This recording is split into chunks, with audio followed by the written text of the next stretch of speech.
কুল্লু নাফসিন যায়িকাতুল মাউত, প্রতিটি প্রাণকে মৃত্যুর স্বাদ আস্বাদন করতেই হবে।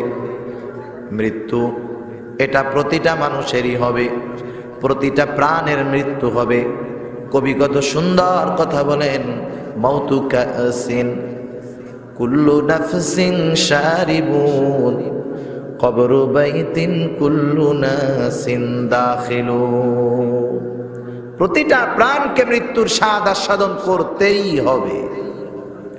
আসার একটা ধারাবাহিকতা আছে, যাওয়ার কোনো ধারাবাহিকতা আছে নাকি? যাওয়ার কোনো সিরিয়াল নাই। অনেক সময় দাদা নানার আগে তার নাতি মারা যায়, যায় না?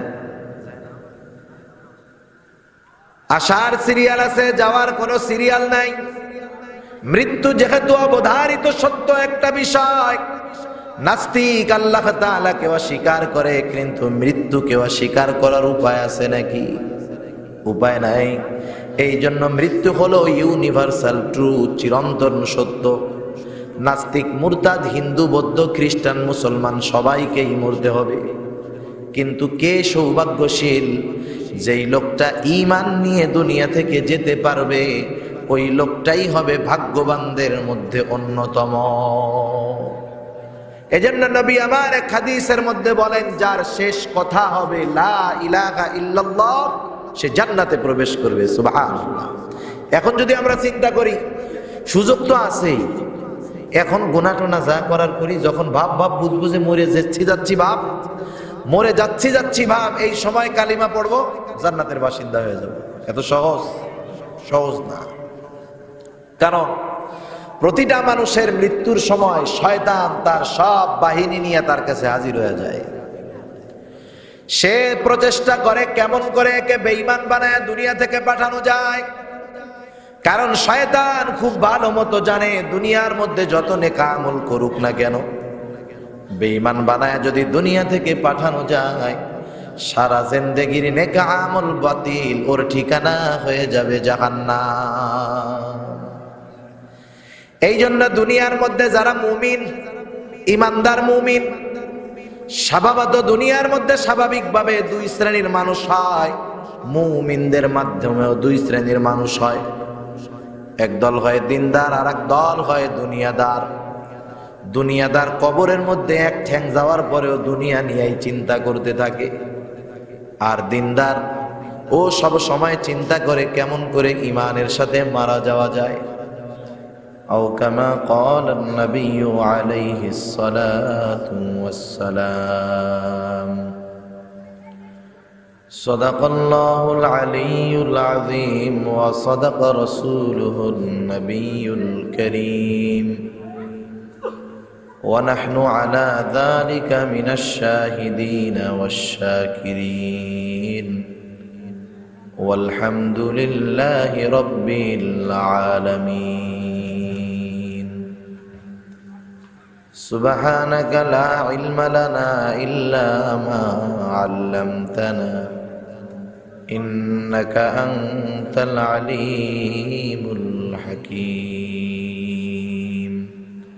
আমরা মুহাব্বতের সাথে সবাই দুরূদ শরীফ পাঠ করি।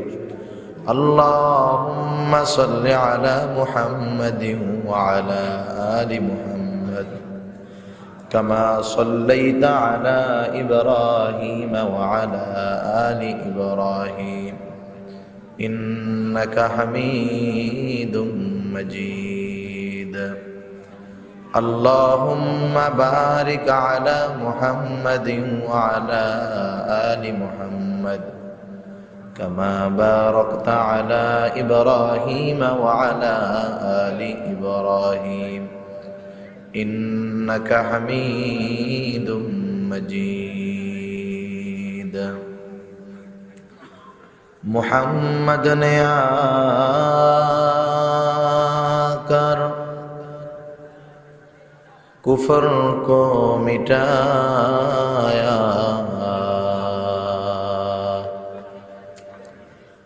कुफर को मिटाकर सदाकत को बताया। बलगल उला बिकमालिही कशफद दुजा बिजमालिही حسنت جميع خصاله صلوا عليه وآله لا إله إلا الله لا إله إلا الله لا إله إلا الله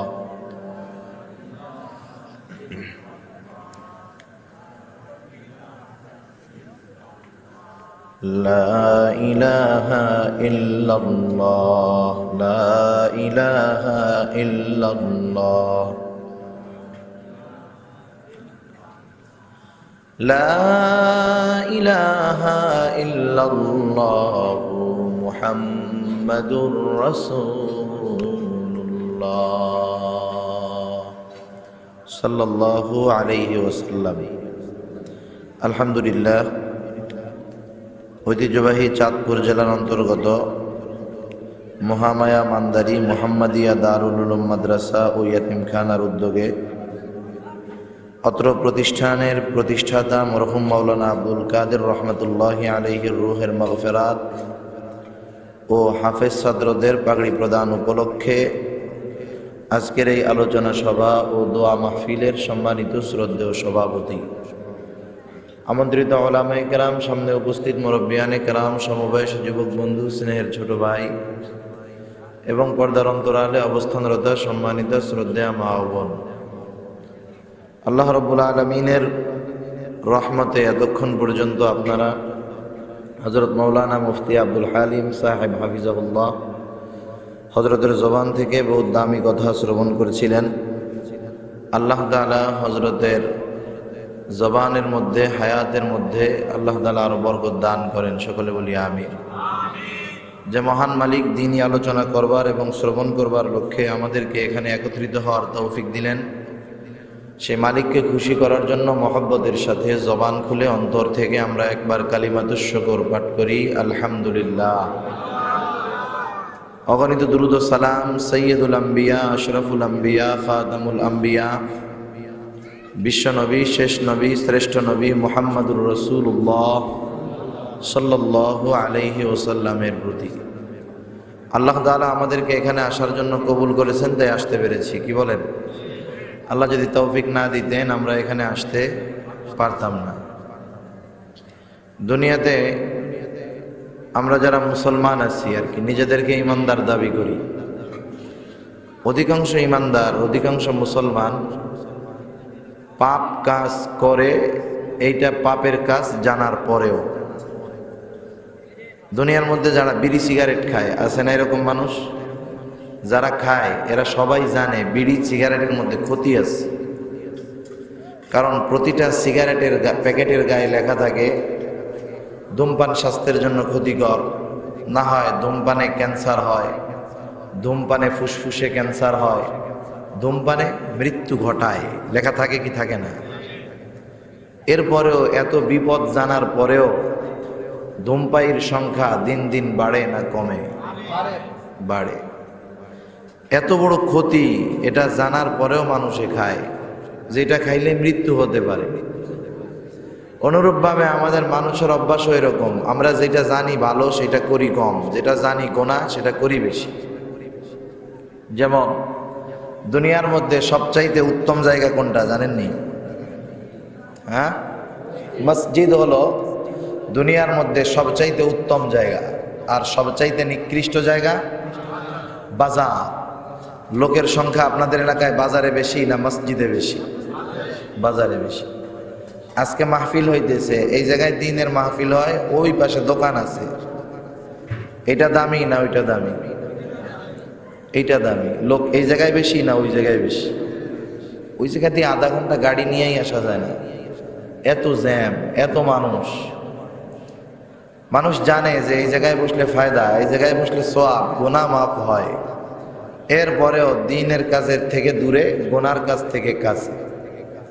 একই অপরাধ দুইজন ব্যক্তি করছে, বিচারকের সামনে হাজির করা হলো, দুইজনই একই অপরাধী। একজনের ব্যাপারে জানা গেল এটা যে খারাপ কাজ, অপরাধমূলক কাজ, ও জানেই না। আরেকজন জানার পরে ওই কাজটা করছে। বলেন তো দুইজনের শাস্তি সমান?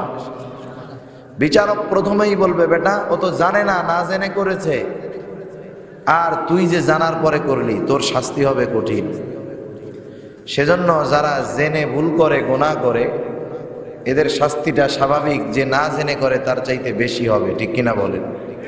সেজন্য এটা হলো জান্নাতের বাগান। কারণ রাসূলুল্লাহ সাল্লাল্লাহু আলাইহি ওয়াসাল্লামের সাহাবী হযরত আলী রাদিয়াল্লাহু তাআলা আনহু বলেন, মাজালিসুল কোরআন, কোরআনের মজলিস হলো জান্নাতের বাগান। সুবহানাল্লাহ। এই মজলিসগুলো অনেক দামি, দুনিয়ার সবচাইতে দামি মজলিস এইগুলা। কারণ আপনি যদি সারা দুনিয়ার বড় বড় প্রেসিডেন্ট যেই মজলিসের মধ্যে আসে, ওই জায়গায় গিয়ে যদি আমরা বসি, গুনাহ হবে, সওয়াব হবে? গুনাহ হওয়ার আশঙ্কা আছে, কিন্তু সওয়াব হবে না, ঠিক কিনা বলেন?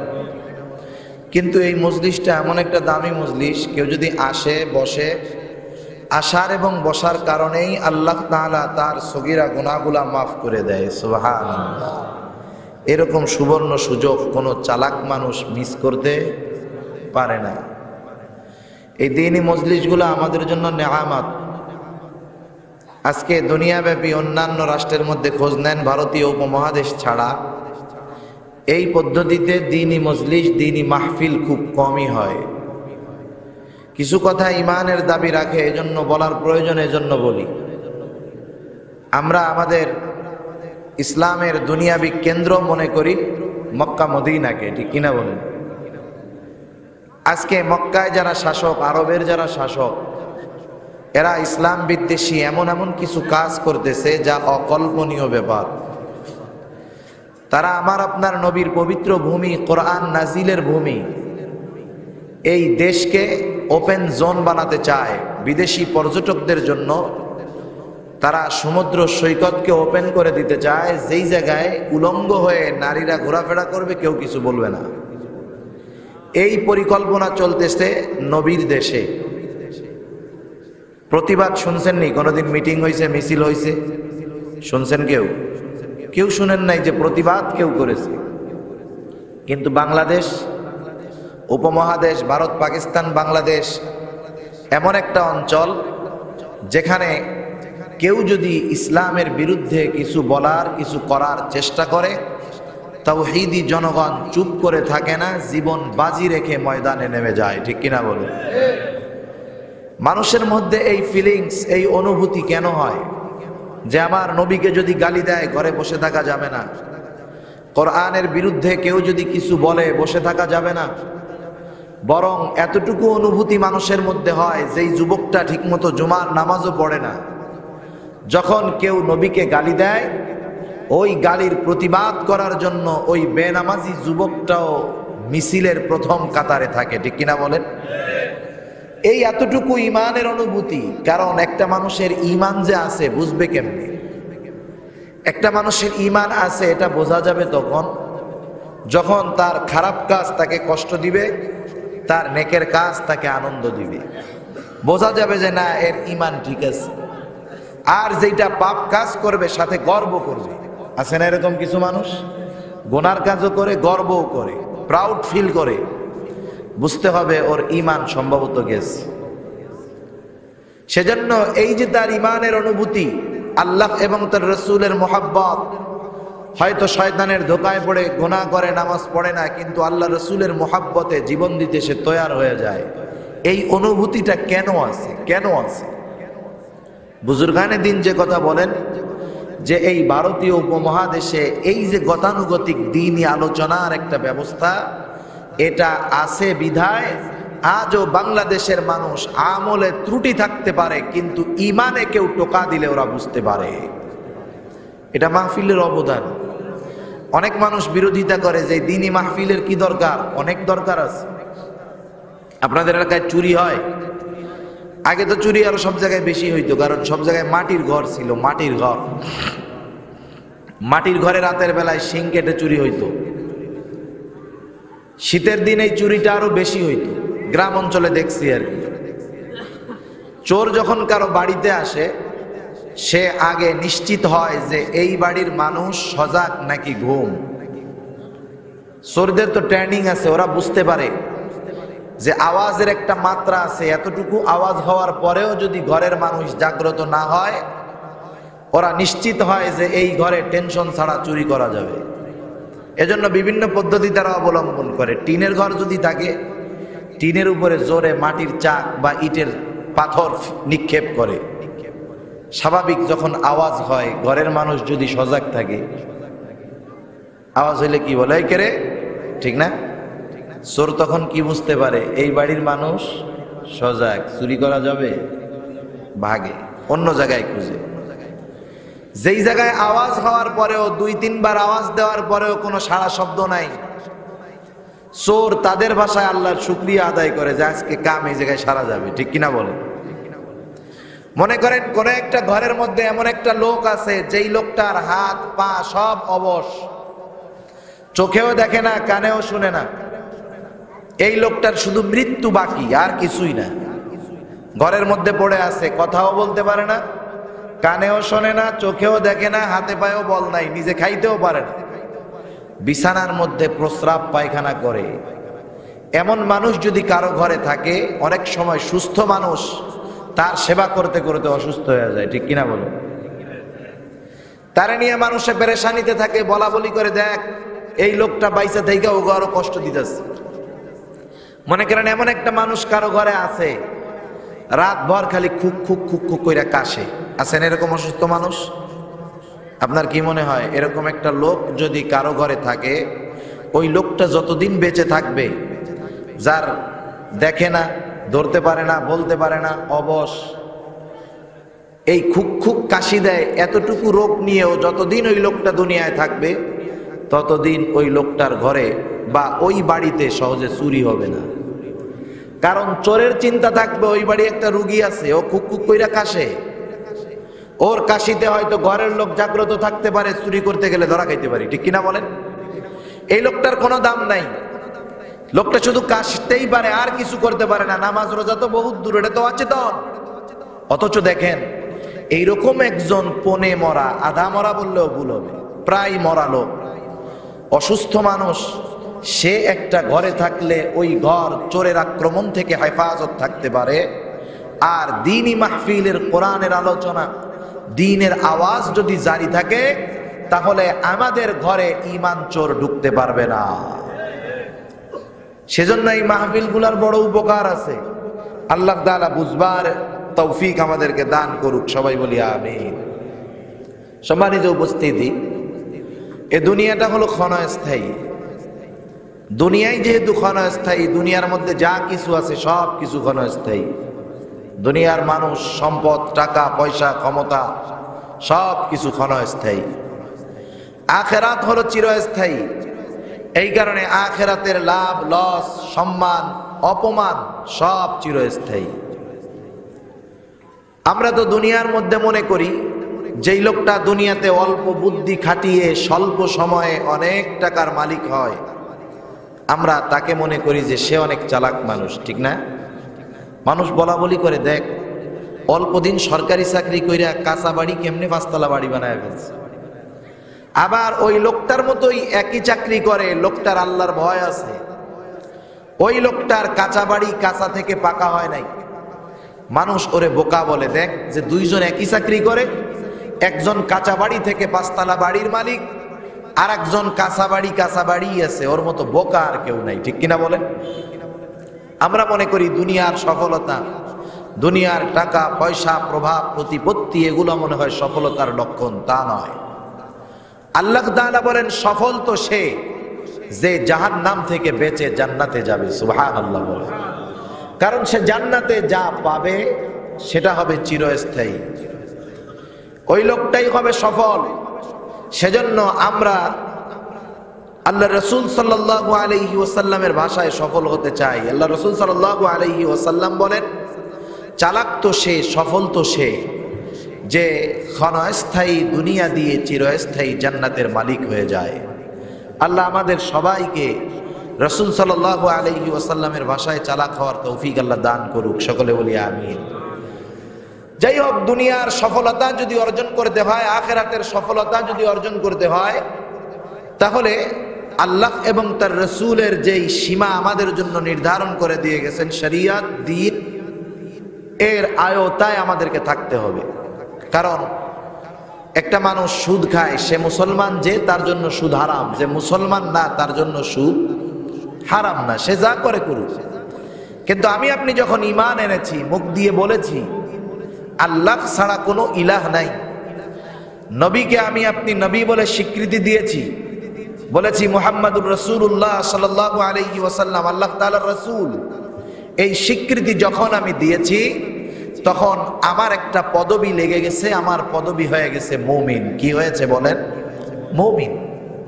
যেমন একটা বাহিরের ছেলে যখন প্রতিষ্ঠানে এসে ভর্তি হয়, ভর্তি ফর্ম পূরণ করার পর ফর্মের পিছনে কিছু নির্দেশাবলী লেখা থাকে, এই নির্দেশাবলী সে পড়ে, লেখা থাকে যে এই প্রতিষ্ঠানের এই আইন মানতে, এই আইন মানতে বাধ্য থাকবো, যদি আমি এগুলার ব্যতিক্রম কোনো কিছু করি, প্রতিষ্ঠান আমার ব্যাপারে যেই ব্যবস্থা খুশি গ্রহণ করার অধিকার রাখে, ঠিক কিনা? এবার নিচে সিগনেচার করে দেওয়া হয়। ওই ছেলেটা বাইরে তার অবস্থা ছিল একরকম, কিন্তু মাদ্রাসায় ভর্তি হওয়ার পর সে নিজের ইচ্ছা মতো খাইতে পারে না, নিজের ইচ্ছা মতো যখন মন চায় ঘুমাইতে পারে না, নিজের ইচ্ছা মতো যখন মন চায় খেলাধুলা করতে পারে না, পারে। ওর প্রতিটা কাজের একটা লিমিটেশন থাকে, সময় থাকে।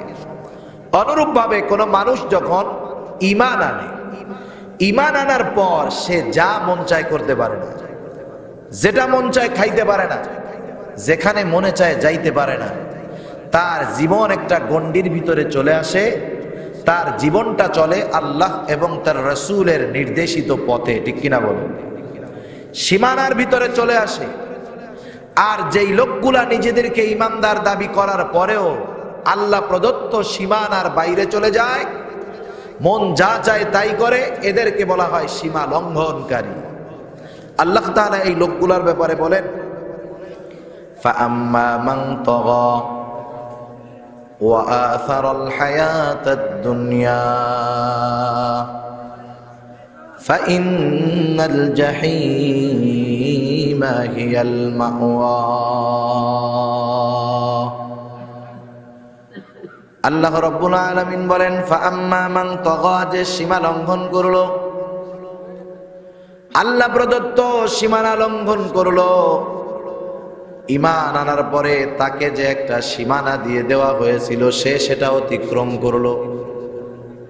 আল্লাহ তাআলা এরপরে জানায় দেন কেন মানুষ সীমা লঙ্ঘন করে, সীমা লঙ্ঘন করার কারণ কি, কেন মানুষ সুদ খায়, সুদকে আল্লাহ তাআলা হারাম বলার পরেও কেন মানুষে সুদ খায়, ঘুষ মানুষ কেন খায়, আল্লাহ হারাম বলার পরেও কেন মানুষ ঘুষ খায়, আল্লাহ তাআলা পর্দার মধ্যে চলার আদেশ করার পরেও কেন মানুষ বেপর্দায় চলে, মানুষকে কষ্ট দেওয়া নিষেধ করার পরেও কেন এক মানুষ অপর মানুষকে কষ্ট দেয়, ইয়েতিমের সাথে ভালো আচরণ করার কথা আদেশ করার পরেও কেন মানুষ ইয়েতিমের সাথে খারাপ আচরণ করে, মানুষ কেন আল্লাহর আদেশকে অমান্য করে বান্দার হক নষ্ট করে, কেন পাপাচারের মধ্যে লিপ্ত থাকে, এর কারণ কি? আল্লাহ তাআলা এর পরের আয়াতে আমাদেরকে জানায় দেন এই সীমা লঙ্ঘনকারীরা শরীয়তের সীমা লঙ্ঘন করার অন্যতম কারণ হলো আসারাল হায়াতাদ দুনিয়া, দুনিয়ার জিন্দেগিকে তারা প্রাধান্য দেয় বেশি। তারা মনে করে দুনিয়াই আমার শুরু, দুনিয়াই আমার শেষ। কিন্তু কোন মুমিন এই দুনিয়াকে শেষ বলতে পারে না, এটা তো তার গোটা জিন্দেগির একটা অন্যতম স্বল্প একটা সময়, অতি স্বল্প। এই দুনিয়ায় তো সে মুসাফিরের মতো এসেছে, মুসাফির, এখান থেকে আজ অথবা কাল তাকে ফিরে যেতে হবে। সে এই দুনিয়াটাকে আসল মনে করে না, এই জন্য দুনিয়াকে পাওয়ার জন্য, দুনিয়ার জন্য কারো সাথে শত্রুতা করে না, গুনার কাজ করে না। সে দুনিয়াকে প্রাধান্য দিয়ে আল্লাহর শরীয়তকে, দ্বীনকে সে অবহেলা করে না।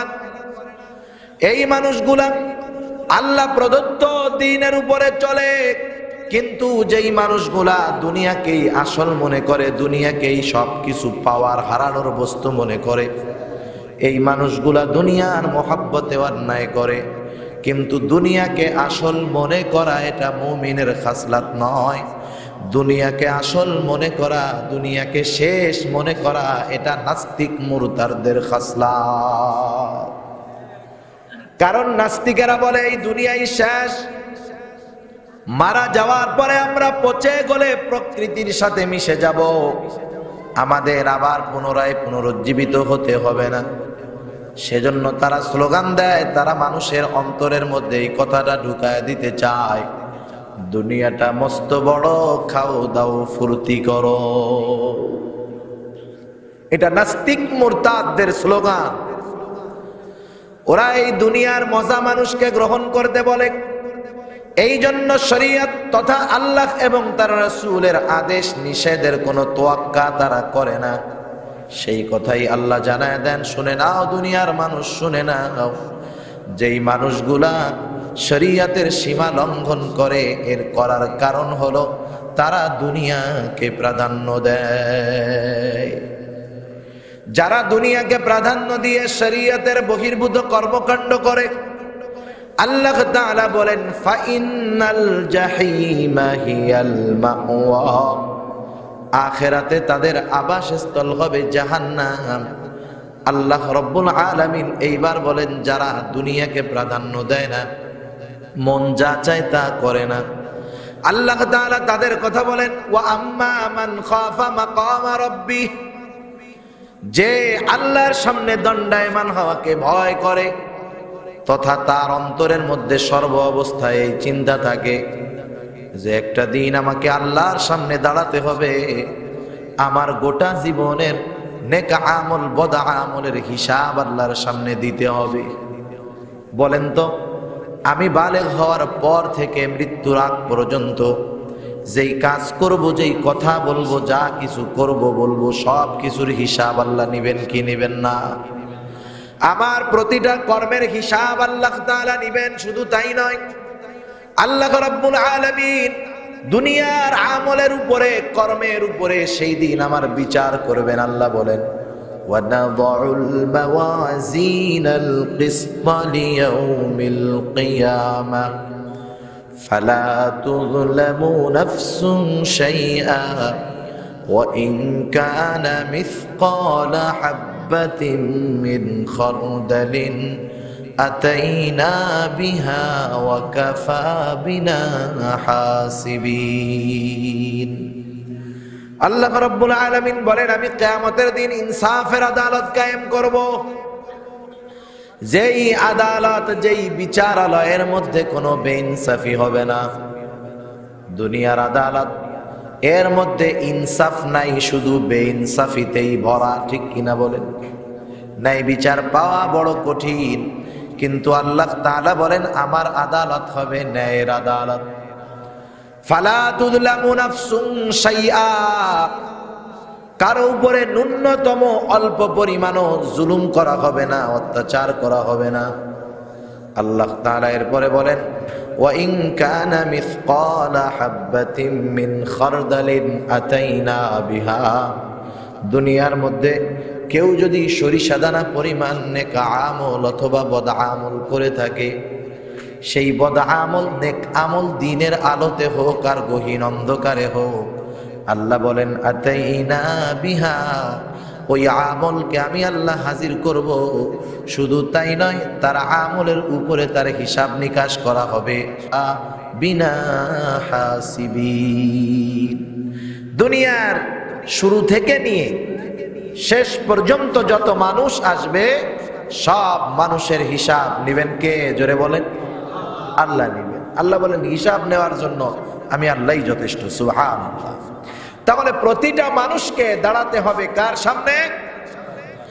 আল্লাহ তাআলা সেই কথাই বলেন ওয়া আম্মা মান খাফা মাকাম রাব্বি, যার অন্তরের মধ্যে এই ভয় আছে আমার আল্লাহর সামনে আমাকে দাঁড়াতে হবে, এই লোকগুলা কি করে? আল্লাহ বলেন ওয়ানাহান নাফসা আনিল হাওয়া, এই মানুষগুলার মনে যা চায় তারা তা করে না।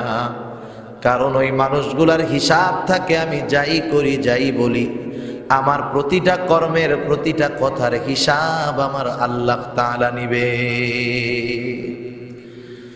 তাহলে নফসের প্রাধান্য যদি না দেওয়া হয়, তাহলে আল্লাহর সামনে দাঁড়ানোর ভয় যাদের মধ্যে থাকে, নফসকে প্রাধান্য না দেওয়ার কারণে তাদের এমন ক্ষমতা অর্জন হয়ে যায়, এমন যোগ্যতা অর্জন হয়ে যায়, মর্যাদা অর্জন হয়ে যায়। আল্লাহ তাআলা বলেন, ফাইন্নাল জান্নাতা হিয়াল মাওয়া, ওই মানুষগুলার আবাসস্থল হয় জান্নাত। তাহলে জান্নাতে যারা যাবে তারা হবে সফল, জাহান্নামে যারা যাবে তারা হবে ব্যর্থ। ঠিক কিনা বলো? তাহলে দুনিয়া শেষ না, দুনিয়া হলো ক্ষেত। দুনিয়া কি? ক্ষেত। আল্লাহ রাসূল বলেন দুনিয়া হলো আখিরাতের ক্ষেত স্বরূপ। কৃষক তার জমিনকে পরিচর্যার মাধ্যমে যেমন ভাবে পরিচর্যা করে ফসল উৎপাদনের জন্য মেহনত করবে, 2, 3, 4 মাস পরে সে তার ফল তার জমিনের মধ্যে গেলেই পাবে। ঠিক কিনা? অনুরূপভাবে এই দুনিয়া হলো ঈমানদারদের ক্ষেত। এখানে যে যেমন আমল করবে, যে যেমন কর্ম করবে, তার তেমন প্রতিদান আল্লাহ তাআলা কিয়ামতের ময়দানে দিবেন। আল্লাহ রাব্বুল আলামিন কিয়ামতের ময়দানে দুনিয়া থেকে আমাদেরকে ইন্তেকালের মাধ্যমে, স্থানান্তরের মাধ্যমে দুনিয়া থেকে আখিরাতের পথে আল্লাহ নিয়ে যাবেন। এজন্য আল্লাহ তাআলা জানায় দেন, এ মানুষেরা, এই দুনিয়া তোমার শেষ নয়। দুনিয়া থেকে মৃত্যু নামক সুধা পান করে তোমাকে দুনিয়া থেকে বিদায় নিতে হবে। আল্লাহ রাব্বুল আলামিন এই জন্য বলেন, কুল্লু নাফসিন যায়িকাতুল মাউত, প্রতিটি প্রাণকে মৃত্যুর স্বাদ আস্বাদন করতেই হবে। মৃত্যু এটা প্রতিটা মানুষেরই হবে, প্রতিটা প্রাণের মৃত্যু হবে। কবি কত সুন্দর কথা বলেন, মাউতু কাসিন কুল্লু নাফসিন শারিবুন কবরু বাইতিন কুল্লু নাসিন দাখিলুন। প্রতিটা প্রাণকে মৃত্যুর স্বাদ আস্বাদন করতেই হবে। আসার একটা ধারাবাহিকতা আছে, যাওয়ার কোনো ধারাবাহিকতা আছে নাকি? যাওয়ার কোনো সিরিয়াল নাই। অনেক সময় দাদা নানার আগে তার নাতি মারা যায়, যায় না? আসার সিরিয়াল আছে, যাওয়ার কোনো সিরিয়াল নাই। মৃত্যু যেহেতু অবধারিত সত্য একটা বিষয়, নাস্তিক আল্লাহ তাআলাকে অস্বীকার করে, কিন্তু মৃত্যুকে অস্বীকার করার উপায় আছে নাকি? উপায় নাই। এই জন্য মৃত্যু হলো ইউনিভার্সাল ট্রুথ, চিরন্তন সত্য। নাস্তিক, মুরতাদ, হিন্দু, বৌদ্ধ, খ্রিস্টান, মুসলমান সবাইকেই মরতে হবে। কিন্তু কে সৌভাগ্যশীল? যেই লোকটা ঈমান নিয়ে দুনিয়া থেকে যেতে পারবে, ওই লোকটাই হবে ভাগ্যবানদের মধ্যে অন্যতম।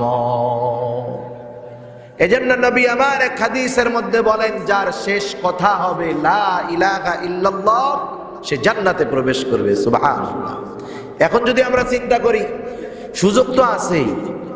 এখন গুনাহ টোনা যা করার করি, যখন ভাব বুঝবো যে মরে যাচ্ছি ভাব, মরে যাচ্ছি ভাব, এই সময় কালিমা পড়বো, জান্নাতের বাসিন্দা হয়ে যাব। এত সহজ না। কারণ প্রতিটা মানুষের মৃত্যুর সময় শয়তান তার সব বাহিনী নিয়ে তার কাছে হাজির হয়ে যায়। সে প্রচেষ্টা করে কেমন করে একে বেঈমান বানায় দুনিয়া থেকে পাঠানো যায়।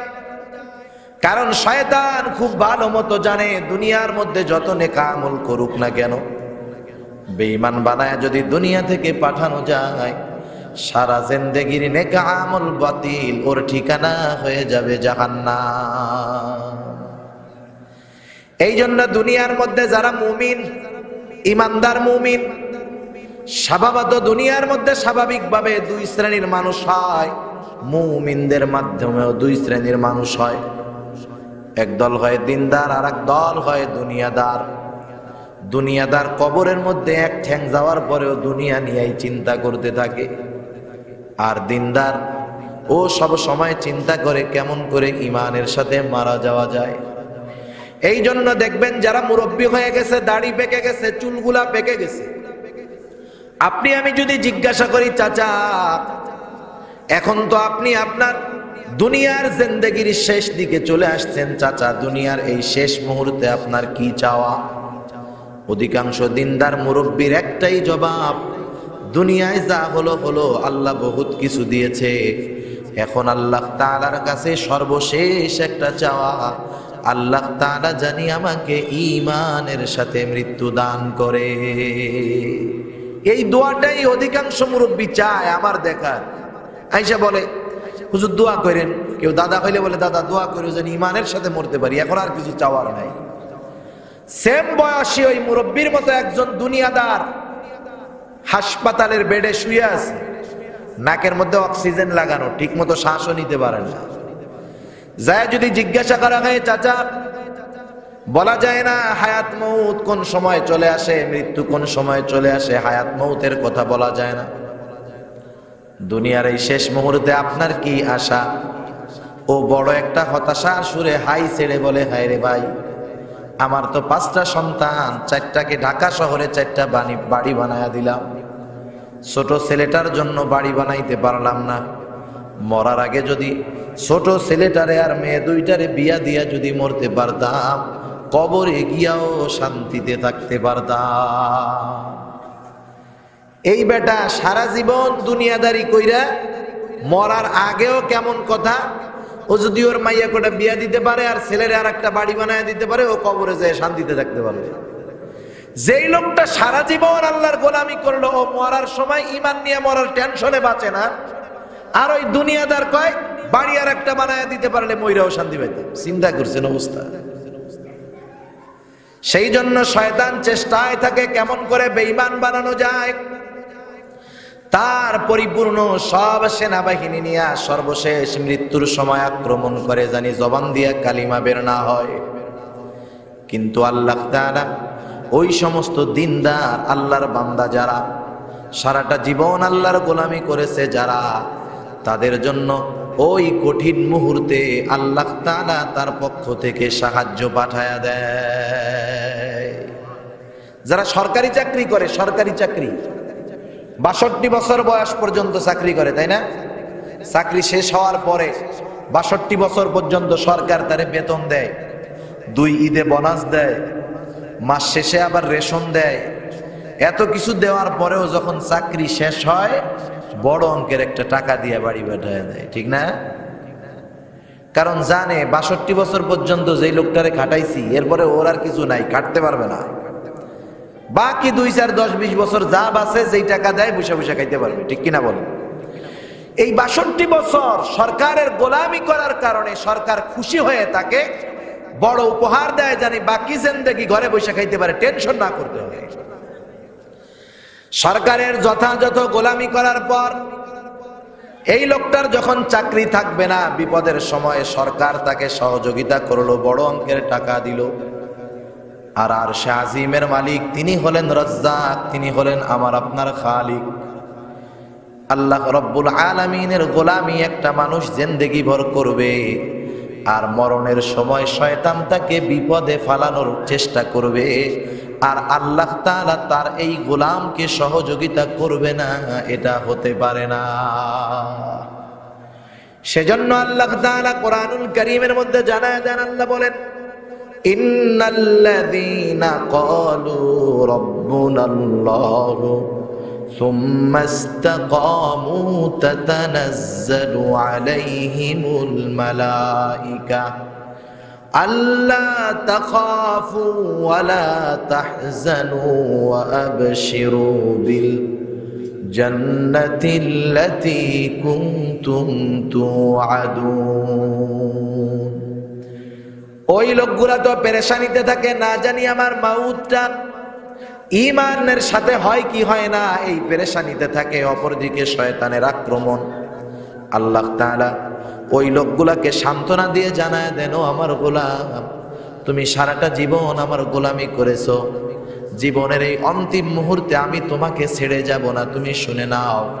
আল্লাহ তাআলা সেই কথা জানায় দেন। আল্লাহ বলেন, ইন্নাল্লাযীনা ক্বালু রাব্বুনাল্লাহ, আল্লাহ বলেন নিশ্চয়ই যারা বলে আল্লাহ আমাদের রব। আমাদের রব কে? আরো জোরে বলেন, আমাদের রব কে? যে বলে আল্লাহ আমার রব, তার গোটা জিন্দেগিতে আল্লাহর হুকুম মানবে সব, ঠিক কিনা? যে ব্যক্তি আল্লাহর হুকুম মানলো, আল্লাহর আদেশ মানলো, বোঝা গেল সে আল্লাহকে রব হিসাবে মানলো। কিন্তু মুখ দিয়া বলল আল্লাহ আমার রব, কিন্তু কামকাজ যা করে খুশি হয় শয়তান। বলেন তো এই লোকটার মৌখিক স্বীকৃতির কোনো দাম আছে নাকি? মৌখিক স্বীকৃতির কোনো দাম নাই। কারণ যার মুখে ঈমান আছে অন্তরে নাই, এর নাম হলো মুনাফিক। সমাজে অনেক মানুষ এমন আছে যারা আল্লাহকে রব বলে কিন্তু কাজ করে সব শয়তানের। আছে না নাই? ওই লোকগুলার জন্য আল্লাহ বলেন নাই। আল্লাহ তাআলা বলছেন ওই লোকগুলার জন্য যারা আল্লাহকে রব বলার পরে রবের সব আদেশ মেনে নেয়। দুনিয়ার ভিতরে যত বিপদ আসুক না কেন, শরীয়তের উপরে চলার কারণে যত কষ্ট আসুক না কেন, সুন্নাতের উপরে চলার কারণে যত কটু কথা মানুষ বলুক না কেন, দাড়ি রাখছে যুবক মানুষকে চাচা বলুক, ও এটারে কিছু মনে করে না। অভাবে পড়ে 3 বেলার জায়গায় 2 বেলা খায়, তবু হারাম খায় না। দিনের উপরে তার জিন্দেগি অতিবাহিত করে। বিপদে আপদে আল্লাহর আদেশের অমান্য করে না, ইস্তেকামতের উপরে থাকে। আল্লাহ বলেন সুম্মাস্তাকামু, আল্লাহকে রব বলে স্বীকার করার পরে এই কথার উপরে অটল থাকে, আমলের উপরে অটল থাকে। এইভাবে যারা তাদের জীবনকে অতিবাহিত করে, ওই মানুষগুলা যখন জীবনের অন্তিম সময় পৌঁছায়া যায়, শয়তান তাদের কাছে আসে তাদেরকে বেঈমান বানানোর জন্য। আল্লাহ বলেন ওই মানুষগুলার কোনো চিন্তা নাই, তাদের জন্য আমি কি করি। আল্লাহ বলেন সুম্মাস্তাকামু তাতানাজ্জালু আলাইহিমুল মালাইকা। আল্লাহ রাব্বুল আলামিন আসমান হতে ফেরেশতার বাহিনী তার কাছে পাঠায় দেয়।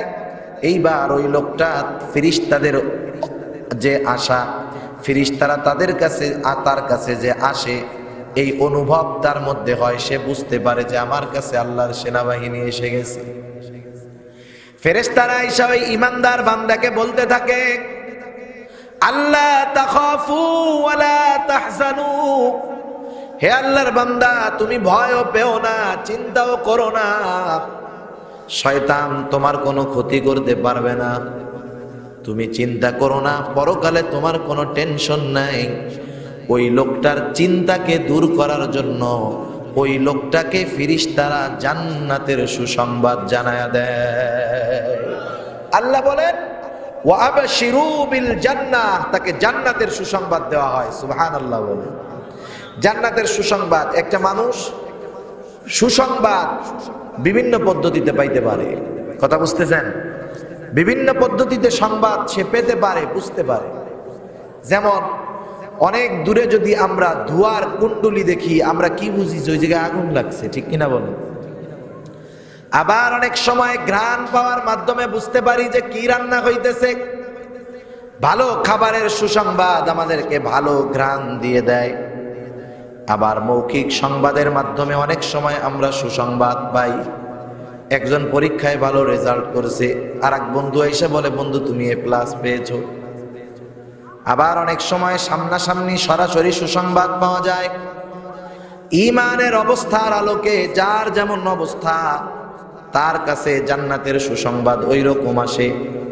কেউ বা জান্নাতের শীতল অনুভূতি লাভ করে, কেউ বা জান্নাতের ঘ্রাণ পায়, কেউ বা জান্নাতের কথা কানে শুনতে পায়, কেউ বা আল্লাহর বিশেষ বান্দা হয়তো দুনিয়ায় থাকতেই জান্নাতের দর্শন লাভ করে যায়। ওইটা এমন একটা অবস্থায় হয় যেখান থেকে তার আর ফিরে আসার সুযোগ থাকে না, সে পরকালের প্রতীক হয়ে যায়। বুজুর্গানে দিন বলেন দুনিয়ায় তো অনেক মানুষ এমনও গেছে যেই মানুষগুলা দুনিয়ায় থাকতে জান্নাতের সুসংবাদ নিয়ে গেছে। সুবহানাল্লাহ। হযরত ওমর রাদিয়াল্লাহু তাআলা আনহুর সময় একটা যুবক ছিলেন, একটা যুবক, একজন বড় মুহাদ্দিস আছেন, ওনার নাম হলো আবু বকর ইবনে আবিদ দুনিয়া রাহমাতুল্লাহি আলাইহি। উনি একটা কিতাব লিখছেন, কিতাবের নাম হলো মান আশা বাদাল মাউত। উনি এই কিতাবের মধ্যে এই ঘটনাটা লিখছেন। হযরত ওমর রাদিয়াল্লাহু তাআলা আনহুর সময় হযরত ওমর রাদিয়াল্লাহু তাআলা আনহুর কাছে একজন যুবক থাকতেন। আসহাবে সুফফার মধ্যে যুবকটা থাকতো আর কি। ওর বাপ ছাড়া আর কেউ নাই, সবাই মারা গেছে। সারাদিন মসজিদে নববীতে থাকতো, রাতের বেলায় ও বাবার সাথে দেখা করতো, বাবার যা কিছু প্রয়োজনীয়তা হাজত পূরণ করাইয়া এরপরে আবার রাত্রে সেই মসজিদে নববীতে অবস্থান করতো আসহাবে সুফার সাথে। প্রতিদিনের কাজ ছিল তার এইটা। কিন্তু সমস্যা হলো, এই যুবকটা যখন প্রতিদিন রাতের বেলায় বাড়ি যাইত, একজন দুশ্চরিত্রা নারী এই যুবকটাকে ডিস্টার্ব করত। যুবক প্রতিদিন আল্লাহর ভয়ে এই যুবতীর প্রস্তাবকে ফিরাইয়া দিয়া বাড়ি চলে যেত। ঘটনাক্রমে একদিন যুবক শয়তানের ধোঁকায় পড়ে গেল। রমণীর সাথে সে রমণীর ঘরের মধ্যে ঢুকে গেল। অনেকদিন প্রচেষ্টার পরে রমণী তার প্রিয় মানুষটাকে কাছে পেয়েছে। গোলামকে ডেকে বলে, ও গোলাম, বাজারে যাও, বাজারে যাও, বাজারে গিয়া ভালো ভালো খাবার নিয়ে আসো, সুগন্ধি নিয়ে আসো, আজকে আমি আমার মোহাব্বতের মানুষটাকে কাছে পেয়ে গেছি, যাও। গোলাম চলে গেল বাজারে। যুবকটাকে নিয়ে রমণী অন্দর মহলের দিকে রওনা হয়ে যায়।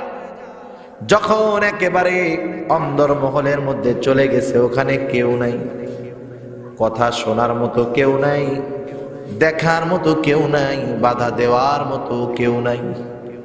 কেউ দেখে না, কেউ শোনে না, কেউ জানবেও না। যুবতী এইবার যুবকটাকে নিজের কাছে আহ্বান করতেছে।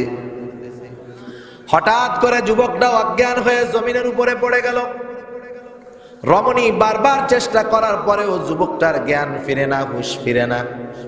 বলেন তো, যুবতীর মনে যেই আনন্দ ছিল, যুবকটা যখন অজ্ঞান হয়ে গেল বেহুশ, আনন্দ আছে না গেছে? এখন তো যুবতীর চিন্তা, যদি এটা আমার ঘরের মধ্যে মরে, মার্ডার কেসের আসামি। গোলাম যখন বাজার থেকে আসছে, গোলামকে ডেকে বলে, ও গোলাম, অবস্থা তো খারাপ, যুবক বেঁচে আছে না মারা যায় বলা যায় না, ধর এটারে ধরাধরি করে বাইরে রেখে আসি। পাশেই ছিল যুবকের বাড়ি। রাতের আধারে দুইজনে ধরাধরি করে যুবকটাকে যুবকের বাবার ঘরের সামনে ফালায় রাখছে। প্রতিদিন যুবকটা আসে, বাবার খেদমত করে চলে যায়। আজকে রাত বাড়তেছে, সন্তানের খবর নাই। বৃদ্ধ বাবা পেরেশান হয়ে গেছে, কি ব্যাপার, ছেলেটা কেন আসলো না? বৃদ্ধ মানুষ দরজাটা খুলে ছেলের খবর নেওয়ার জন্য মসজিদে নববীর দিকে যাবে। দরজা খুইলা যখন দেখে তার আদরের সন্তান তার ঘরের সামনে অজ্ঞান হয়ে আছে। আশেপাশের লোকগুলাকে ডাক দিল, ধরাধরি করে যুবককে ঘরের মধ্যে নেওয়া হলো। দীর্ঘ সময় পর যুবকের হুঁশ ফিরল। মানুষেরা জিজ্ঞাসা করে, যুবক তুমি এইখানে কেমন করে আসলা, অজ্ঞান তুমি কেমন করে হলা? যুবকের কথার কোনো জবাব নাই, শুধু কান্না করে, দীর্ঘ সময় ধরে কান্না করতেছে। আর একজন লোক জিজ্ঞাসা করে, যুবক কি ঘটনা ঘটছে, তুমি আমাদেরকে বলো, তুমি কেন কান্না করতেছো? এবার ওই যুবকটা বলতেছে, চাচা ঘটনা হলো এইটা, ওই মহিলা আমাকে প্রতিদিন কুপ্রস্তাব দিত, আমি ফিরে যেতাম, কিন্তু আজকে হঠাৎ করে আমার নফসের জানি কি হলো, শয়তানের ধোকায় আমি যুবতীর ঘরের মধ্যে চলে গেলাম। একেবারে অন্দর মহলে যখন গেলাম, হঠাৎ করে আমি অজ্ঞান হয়ে গেছি, এরপরে আমার আর কিছু মনে নাই। এইবার মুরব্বী বলতেছে, সর্বশেষ হালতটা কি ছিল? তুমি যে অজ্ঞান হইলা কেন? ওখানে কি কেউ তোমারে দেখতে পাইতো? বলে না। কেউ তোমার কথা শুনতে পারতো না, কেউ তোমাকে বাধা দিতে পারতো না, তাইলে কেন তুমি ওখান থেকে ফিরলা আর অজ্ঞান হয়ে গেলা? সর্বশেষ তোমার কি মনে আছে? যুবকটা এবার বলে, চাচা আমি অজ্ঞান হওয়ার আগে আমার শুধু একটা কোরআনের আয়াত মনে পড়ছে, এতটুকুই, এরপরে আমার আর কিছু মনে নাই। মুরব্বী জিজ্ঞাসা করে, সেই আয়াতটা কি একটু আমাদেরকে শোনাও। যুবক বলতেছে, আমার মনে পড়ছে, ইন্নাল্লাযীনা তাকাউ ইযা মাসসাহুম তাইফুম মিনাশ শাইতানি তাযাক্কারু ফাইযা হুম মুবসিরুন।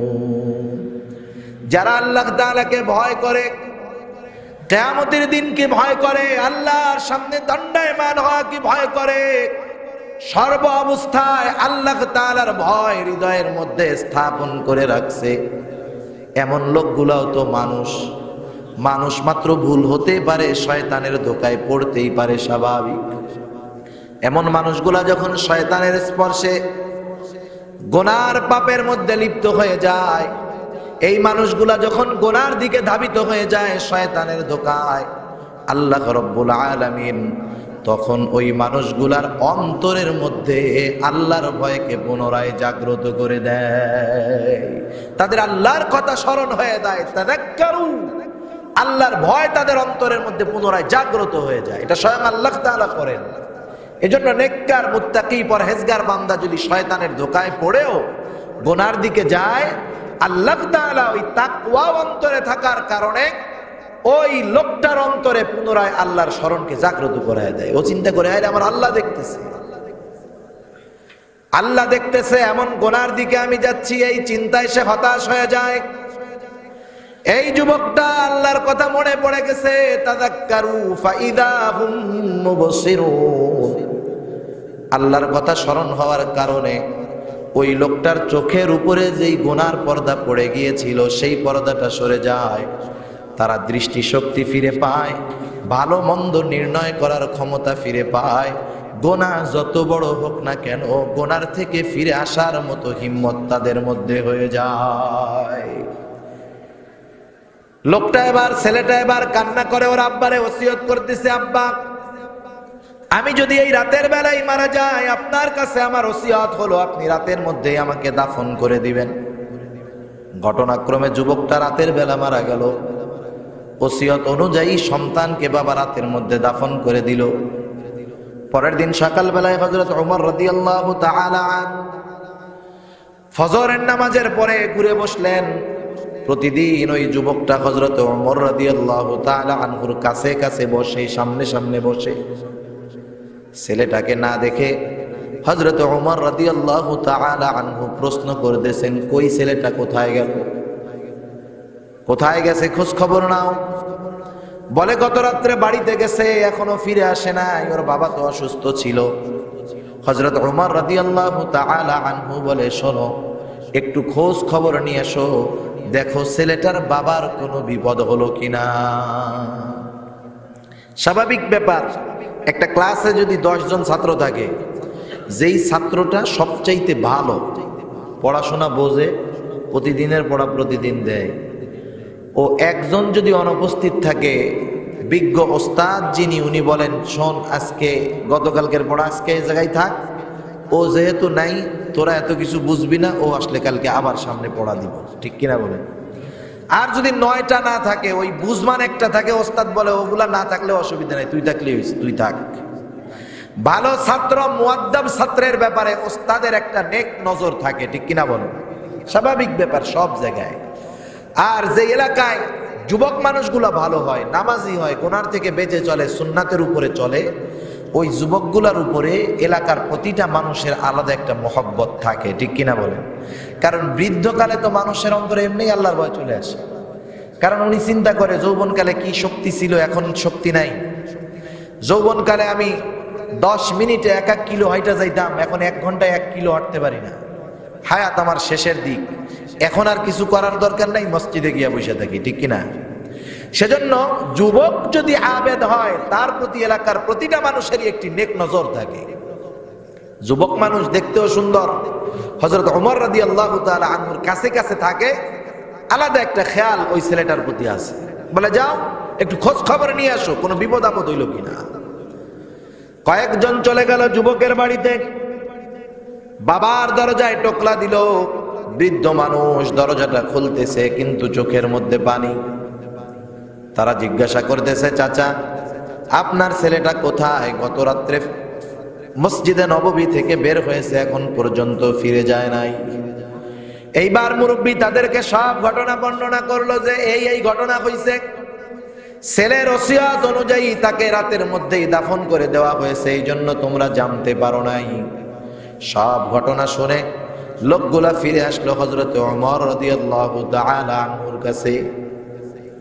আসার পরে বলতেছে, ওমর তোমার কলিজার টুকরা যুবক গত রাত্রে এই ঘটনার পরে দুনিয়া থেকে মারা গেছে। তার ওসিয়ত অনুযায়ী তার বাবা তাকে রাতের মধ্যেই দাফন করে দিয়েছে।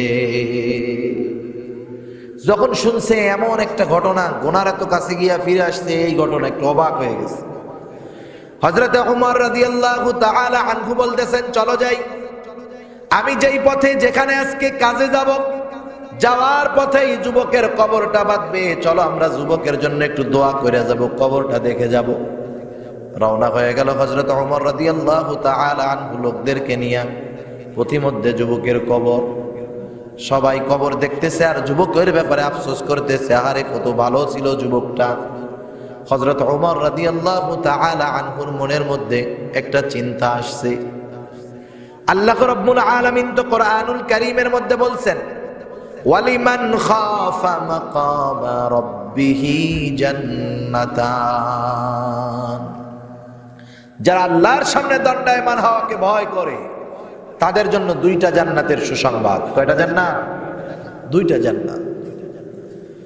হযরত ওমর রাদিয়াল্লাহু তাআলা আনহুর মনের মধ্যে প্রশ্ন, এই ছেলেটা আল্লাহর ভয়ে পাপ করার সুযোগ থাকার পরেও পাপ করে নাই, এই যুবকটা কি দুইটা জান্নাতের সুসংবাদ পেল কিনা? মনের মধ্যে প্রশ্ন। সবার থেকে আলাদা হয়ে গিয়া যুবকের কবরের মাথার কাছে দাঁড়াইল হযরত ওমর। এবার উচ্চ স্বরে কবরের যুবককে উদ্দেশ্য করে বলে, এ কবরের বাসিন্দা যুবক, আল্লাহ তাআলা তার সামনে দণ্ডায়মান হলে যেই দুইটা জান্নাতের সুসংবাদ দেওয়ার কথা, তুমি কি সেই দুইটা জান্নাতের সুসংবাদ পেয়েছো কিনা? সবাই চিন্তা করতেছে, যায় রে, স্বাভাবিক অনেক সময় মানুষ যখন তার প্রিয়জনকে হারায় তখন কয় না, আল্লাহ ওরে নিলাকে আমারে নিতে পারবে, বলে কি বলে না? কি মনে হয় ওই টাইমে যদি আজরাইল এসে বলে তুইও চল, ও যাবে? বলবে না, ও তো আবেগে বলছি, ঠিক কিনা বলেন? তখন আর আবেগ থাকবে না, মালাকুল মাউত যখন চলে আসবে। তার মানে আবেগে মোহাব্বতে অনেক সময় মানুষ উল্টাপাল্টা বলে, স্বাভাবিক ব্যাপার। সবাই মনে করতেছে হয়তো যুবকটাকে হযরত ওমর বেশি মোহাব্বত করতেন, এই জন্য হয়তো জিজ্ঞাসা করতেছেন কবরের যুবক কিভাবে কথা বলবে। আবার মানুষেরা চিন্তা করে, না না, এত সাধারণ ওমর নয়, যে ওমর মসজিদের মেম্বারে দাঁড়িয়ে 1000 মাইল দূরে থাকা সেনাপতিকে দিক নির্দেশনা দেয়, যার গলার আওয়াজ মসজিদে নববীর মিনার থেকে, মেম্বার থেকে 1000 মাইল দূর থেকে যেই ওমরের গলার আওয়াজ শোনা যায়, এই তো সেই ওমর যার চিঠি পেয়ে শুকিয়ে যাওয়া নীলনদ পুনরায় প্রবাহিত শুরু হয়। এই ওমর কবরের যুবকের সাথে কথা বলতে পারে, এটা স্বাভাবিক ব্যাপার। সকলে চুপ, নিস্তব্ধ নীরবতা, কোনো আওয়াজ নাই। এইবার সকলের কানের মধ্যে একটা আওয়াজ আসলো, কেমন জানি কবরের মধ্য থেকে যুবকটা বলতেছে, ওমর, আমার আল্লাহ আমাকে ওই দুইটা জান্নাতের মালিকানাও আমাকে দিয়ে দিয়েছে। অস্বাভাবিক কোনো কিছু নাই, দুনিয়া থেকে মানুষ জান্নাতের সুসংবাদ পেতে পারে, অস্বাভাবিক নয়। কারণ এই ওয়াদা কোরআনুল কারীমের মধ্যে দিয়েছেন কে? আওয়াজ দিয়ে বলেন। মৃত্যু পথযাত্রী খাঁটি মুমিনের কাছে ওই ফেরেশতার বাহিনী এসে জানায়, ভয়ও নাই, চিন্তাও নাই, এবং তাকে আল্লাহর ওয়াদাকৃত জান্নাতের সুসংবাদ তাকে জানায়া দেওয়া হয়। বলে, আল্লাতী কুনতুম তুআদুন, যেই জান্নাতের ওয়াদা আল্লাহ করেছে, তুমি তোমার ব্যাপারে সেই জান্নাতের সুসংবাদ গ্রহণ করো। সুবহানাল্লাহ। কারণ ঈমান আমল ঠিক থাকলে জান্নাতের ঘোষণা আল্লাহ 1-2 জায়গা নয়, অনেক জায়গায় দিয়েছে। যেমন আল্লাহ তাআলা বলেন, ওয়াল্লাযীনা আমানু ওয়া আমিলুস সালিহাতি লাহুম জান্নাতুন তাজরি মিন তাহতিহাল আনহার, আমল করেছে তারা নহর প্রবাহিত জান্নাত পাবে। আর এক জায়গায় আল্লাহ তাআলা বলেন, ইন্নাল্লাযীনা আমানু ওয়া আমিলুস সালিহাতি কানাত লাহুম জান্নাতুল ফিরদাউসি নুজুলা, নিশ্চয়ই যারা ঈমান এনেছে, অনেক আমল করেছে, তাদের জন্য রয়েছে জান্নাতুল ফিরদাউসের মেহমানদারি। তার মানে ঈমানদার এবং নেক আমল করেনেওয়ালা এই দুইটাই যার মধ্যে থাকবে, সে জান্নাতের সুসংবাদ পাবে। আল্লাহ এই ওয়াদা দিয়েছেন, ফেরেশতা এসে সেই সুসংবাদই দেয় বলে ওয়া আবশিরু বিল জান্নাহ, ওই মুমিনকে জান্নাতের সুসংবাদ দেওয়া হয়। কোন জান্নাত? আল্লাতী কুনতুম তুআদুন, যেই জান্নাতের প্রতিশ্রুতি, যেই জান্নাতের ওয়াদা আল্লাহ তাআলা দিয়েছে। প্রতিটা মানুষের মৃত্যুর সময় কষ্ট হয়। মৃত্যুর কষ্ট আমার আপনার নবীরও হয়েছে। আয়েশা সিদ্দিকা রাদিয়াল্লাহু তাআলা আনহা থেকে অনেক লম্বা হাদিস, তিনি বলেন আমার কোলের মধ্যে আল্লাহর নবী দুনিয়া থেকে বিদায় নিয়েছেন, আমি দেখেছি কেমন কষ্ট হয় মৃত্যুর যন্ত্রণা। সেই থেকে কারো ব্যাপারে যদি আমাকে বলা হয় অমুকের মৃত্যুর সময় কোনো কষ্ট হয় নাই, এটাকে আমি বড় কোনো ক্রেডিট মনে করি না। মৃত্যুর সময় কষ্ট হয় নাই এটা বড় কোনো বিষয় মনে করি না, কারণ আমার কোলের মধ্যে আল্লাহর নবীর রূহ গিয়েছে, আমি দেখেছি আল্লাহর নবীর কেমন কষ্ট হয়েছে। মৃত্যুর যন্ত্রণা সবারই হয়, অনেক মানুষ টের পায় না। এর কারণ কি? উলামায়ে কেরাম সুন্দর একটা ব্যাখ্যা দেন। কারণ একটা মানুষ যদি কষ্টের চাইতে তার অতি প্রিয় জিনিসটা যখন পায়, একটা জিনিসের কষ্ট আছে কিন্তু ওই মুহূর্তে ওর কষ্টের চাইতে বেশি প্রিয় কোনো জিনিস যদি পায়, মুহূর্তের মধ্যে ওই কষ্টটা সে ভুলে যায়। যেমন এক বাবা অ্যাক্সিডেন্ট করছে, হাসপাতালের বেডে কাতরাইতেছে ব্যথার যন্ত্রণায়। এই মুহূর্তে এসে নার্স বলল, স্যার আপনার সন্তান আসছে, ছোট বাচ্চা 4 বছর বয়স। লোকটা ব্যথার যন্ত্রণায় কাতরায়।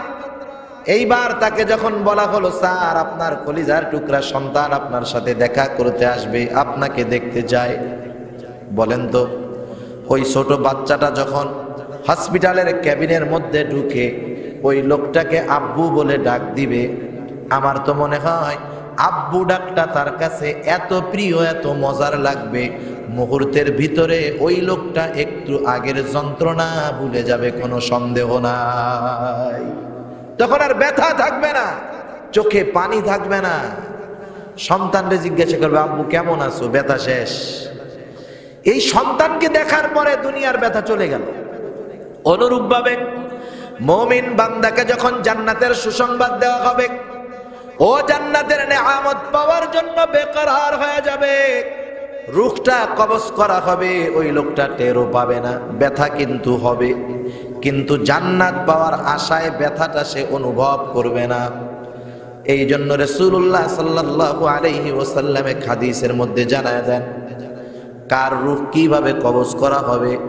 নবী আমার বলেন, যখন কোন নেককার বান্দার রূহ কবজ করার সময় হয়, আসমান হতে একদল ফেরেশতা সুন্দর কাপড়ে, সুঘ্রাণময় পোশাক পরে, সুশ্রী চেহারায়, হাতের মধ্যে নরম কাপড় নিয়া এইবার ওই নেককার বান্দার পাশে উপস্থিত হয়ে যায়। এসে বলে, ও আল্লাহর প্রিয় বান্দার রূহ, আল্লাহর রহমতের দিকে আসো।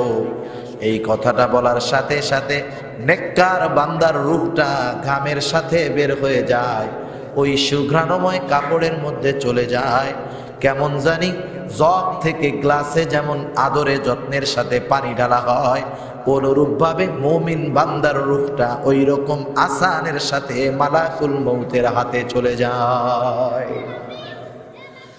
আর যেটা বদকার, ওর রূহ কবজ করার জন্য কুশ্রী চেহারার একদল ফেরেশতা নোংরা দুর্গন্ধময় কাপড়ে, খসখসে শক্ত একটা কাপড় হাতে নিয়ে ওই বদকারের কাছে আসে। বদকারের তো কষ্ট হবেই, এমনিই তো শয়তান দিচ্ছে ওরে এক চাপ। জান্নাতেরও সুসংবাদ নাই, ফেরেশতারাও আছে বিভৎস চেহারায়, দেখার সাথে সাথে অবস্থা খারাপ, চোখ উল্টে যাওয়ার মতো ভাব। ওরা এসে ধমকের সুরে বলে, এই পাপিষ্ঠ ব্যক্তির রূহ আল্লাহর গজবের দিকে ধাবিত হয়। এই কথার সাথে সাথে রূহটা সারা দেহর মধ্যে দৌড়াদৌড়ি শুরু করে, ছোটাছুটি শুরু করে, জিহ্বা বের হয়ে যায়, চোখগুলা উল্টে যায়, চেহারাটা বিভৎস হয়ে যায়, বের হতে চায় না। ওই ফেরেশতাগুলা ওই লোকটার দেহ থেকে জোর করে তার রূহটাকে ছিনায় নেয়। আল্লাহর নবী বলেন, গোশত শিকের মধ্যে যখন ভরা হয়, ওই গোশত শিক থেকে যেমন টান দিয়া বের করা হয় জোর করে, ওই রকম জোর করে তার থেকে শিক বের করা হয়, রুহটা বের করা হয়। আর এক বর্ণনার মধ্যে আসছে, একটা জীবন্ত ছাগলকে যদি তার চামড়া ছিলে ফেলা হয়, ওই ছাগলটার যেমন কষ্ট হয়, ওই রকম একজন পাপী ব্যক্তির রূহ কবজ করার সময় তার চাইতে বেশি কষ্ট হয়। এবার রূহ নিয়ে চলে যাওয়া হয়, ফেরেশতারা নিয়ে আসমানের দিকে যায়। প্রতিটা আসমানের দরজা আছে, প্রতিটা আসমানের দরজা আছে। আল্লাহর নবী বলেন প্রতিটা মানুষের জন্য 2টা করে দরজা আছে আসমানে। আমারও আছে, আপনারও আছে। প্রতিটা মানুষের 2টা করে দরজা আছে। একটা দরজা দিয়া আমরা দুনিয়ার মধ্যে যেই আমল করি সেই আমল আল্লাহর কাছে পেশ করা হয়।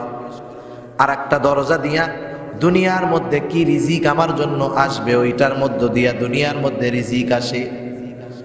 যখন কোন মুমিন বান্দা মারা যায়, আল্লাহ রাব্বুল আলামিন পবিত্র কোরআনুল কারীমের মধ্যে জানায় দেন, পাপিষ্ঠ ব্যক্তি যখন মারা যায় তার জন্য আসমানও কান্না করে না, জমিনও কান্না করে না। আল্লাহ বলেন ফামা বাকাত আলাইহিমুস সামাউ ওয়াল আরদ। এই আয়াতের তাফসীরে হযরতে আনাস রাদিয়াল্লাহু তাআলা আনহু হতে বর্ণিত, নবী আমার বলেন মুমিন বান্দার জন্য আসমানও কান্না করে, জমিনও কান্না করে। এই মুমিন বান্দার জন্য যেই 2টা দরজা, এই 2টা দরজাও মুমিনের মৃত্যুতে কান্না করে। এই দরজাগুলো আফসোস করে, আহারে আজকে থেকে কোনো নেক আমল আমি দরজার মধ্যে দিয়ে আসবে না। রিজিকের দরজা কান্না করে, আর আমি দরজার মধ্যে দিয়া ওই নেককার বান্দার জন্য কোনো রিজিক যাবে না। শুধু তাই নয়, জমিন কান্না করে, যেই জায়গা দিয়া মুমিন চলতো হাঁটতো ওই জমিন আল্লাহর কাছে কান্না করে আর বলে আহারে আজকে থেকে ওই মুমিন আর আমি জমিনের উপর দিয়ে চলবে না। আসমানের ফেরেশতারা জিজ্ঞাসা করে কার রূহ? বলে অমুকের ছিল অমুক। বলে হ্যাঁ দুনিয়ায় ভালো ছিল। আল্লাহর কাছে নিয়ে যাওয়া হয়। আল্লাহ বলে যাও আমার এই বান্দার রূহকে জান্নাতীদের তালিকায় অন্তর্ভুক্ত করে দাও। সুবহানাল্লাহ। এবার ওই মুমিন বান্দাকে আমরা সুন্দর মতো গোসল করায়া, কাফন পরায়া, জানাজা পড়ায়া মসজিদ কবরের মধ্যে রাখি। কবরের মধ্যে রাখার পর দাফন কাফন কমপ্লিট, অল্প সময়ের মধ্যে চলে আসে মুনকার নাকির। প্রশ্ন করে মার রাব্বুক ওয়া মান দীনুক। আল্লাহর নবীকে দেখায় বলে মা হাযার রাজুলুল্লাযী বুইসা ফীকুম। আর এক বর্ণনায় আসছে জিজ্ঞাসা করা হয় ওমান নবিয়্যুক, তোমার নবীকে। মুমিন বান্দা সারা জীবন গোলামি করছে কার? আওয়াজ দিয়া কর। সারা জীবন গোলামি করেছে আল্লাহর। তার রব ছিল আল্লাহ, আল্লাহর সব বিধিবিধান মেনে চলেছে। তার জন্য তো উত্তর দেওয়া কঠিন নয়। বলে আমার রব আল্লাহ। বলে তোমার দিন কি? তুমি কোন পদ্ধতিতে তোমার জীবন যাপন পরিচালিত করেছো? পরিবারকে কোন পদ্ধতিতে চালায়েছো? ইসলামের উপরে জীবন চালিয়েছে, হারাম হালাল বেছে চলেছে, হালাল খেয়েছে, কাউকে কষ্ট দেয় নাই, সুদ খায় নাই, ঘুষ খায় নাই, নিজে পর্দায় চলেছে, পরিবারকে পর্দায় রেখেছে, শরীয়তের উপরে জীবন যাপন করেছে, ইসলামের আদেশ নিষেধ মেনে চলেছে। লোকটার জন্য জবাব দেওয়া কঠিন হবে না। বলবে আমার দিন হলো ইসলাম। আল্লাহর নবীকে দেখায় বলা হবে, অথবা নবীর ব্যাপারে বলা হবে তোমার নবীকে। লোকটা সারা জীবন তো সুন্নাতওয়ালা ছিল, সুন্নাতওয়ালাদের সাথে সম্পর্ক ছিল। বলতে কষ্ট হবে না যে হাযা নবিয়ুনা মুহাম্মাদুর রাসূলুল্লাহ, অথবা বলবে আমার নবী হলো মুহাম্মাদুর রাসূলুল্লাহ সাল্লাল্লাহু আলাইহি ওয়াসাল্লাম। 3টা প্রশ্নের সঠিক জবাব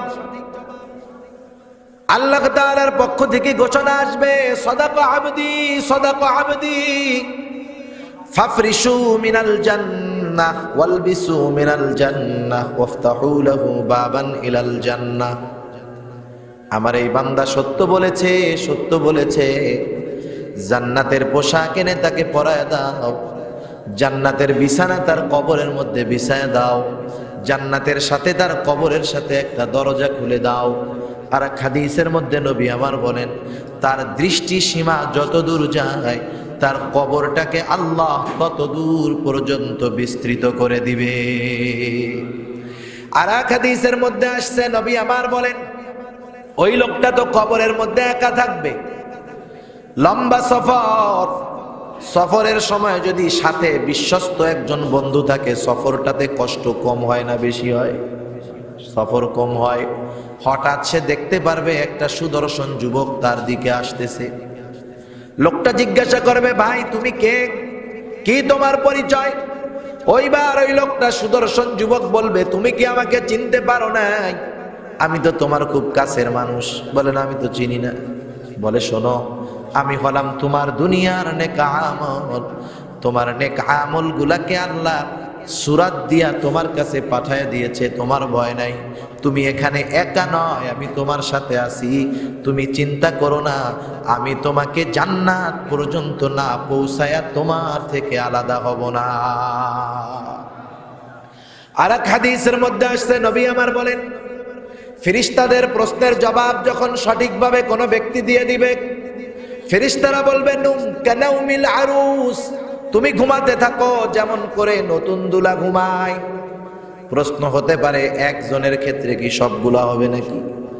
হতে পারে, এক একজনের ক্ষেত্রে এক এক রকম হবে, সবগুলাই তো ভালো, ঠিক কিনা বলেন? যদি দুলার মতো ঘুমানো যায় তাও ভালো।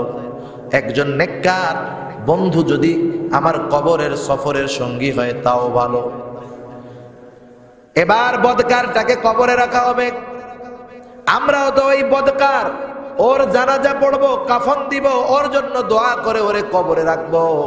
ওই বদকারের কাছেও আসবে মুনকার নাকির, নীল চক্ষু বিশিষ্ট মুনকার নাকির। হাদিসের মধ্যে আসছে, আয়েশা প্রশ্ন করবে, মার রব্বুক, সারা জিন্দেগি দুনিয়ার মধ্যে রবের বিরোধিতা করছে, রবের আইন ভালো লাগে নাই, কোরআনের আইন ভালো লাগে নাই, মধ্যযুগীয় আইন মনে হইছে, কোরআনের কথা শুনতে ভালো লাগে নাই, কোরআন শুনতে দেয় নাই, কোরআন শুনতে বাধা দিয়েছে, আল্লাহর আদেশ তো মান্য করে নাই, অন্য কেউ মান্য করতে বাধা দিয়েছে।